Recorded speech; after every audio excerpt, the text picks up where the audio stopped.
Les vendeurs de voitures. Ce sont de braves personnes prêtes à vous vendre n'importe quoi pour 3 fois rien.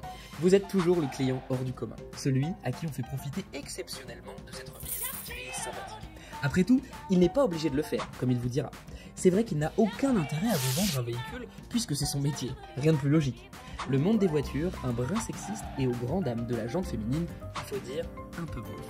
D'un côté, le vendeur de voitures ne s'ennuie pas. Entre la famille Tuche qui vient acheter un monospace et qui demande un sticker Johnny Hallyday sur le capot, le jeune actif qui se prend pour un futur millionnaire alors que ce gros Tanguy est resté chez papa-maman jusqu'à 25 ans, ou alors le vieux fossile radotant. Il faut pas que ça consomme trop, Louise, on a des petites retraites. En résumé, des gros lourds de base. Quelle meilleure méthode de notre vendeur de voitures que de devenir très lourd à son tour? Je vous demande donc d'être lourd aussi, mais sur ma cagnotte cette fois-ci. Le problème du vendeur automobile, c'est qu'il ne connaît souvent pas grand-chose en voiture. Il va vous présenter le véhicule, certes, récitant même sa partition à la perfection, mais de nos jours, son métier ressemble plus à un conseiller financier s'assurant que votre crédit passera, plutôt qu'un vendeur passionné désireux de vous voir repartir avec le véhicule de vos rêves. J'allais oublier aussi les options. C'est là que le vendeur met le paquet.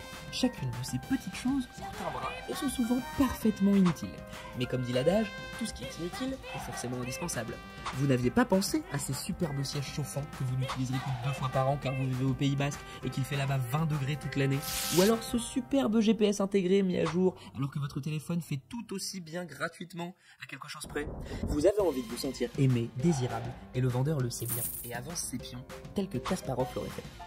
Je vous aide pour une fois, Kasparov était un grand champion d'échecs, et ne m'embêtez pas avec sa nationalité les bien-pensants, il suffit. En résumé, les vendeurs de créatures sont les bons copains d'une journée à 5 chiffres. Je ne sais pas pour vous, mais cela fait cher l'amitié. Surtout pour des gens aux faibles revenus qui veulent un peu jouer dans la cour des grands, voulant absolument se faire avoir au moins une fois dans leur vie.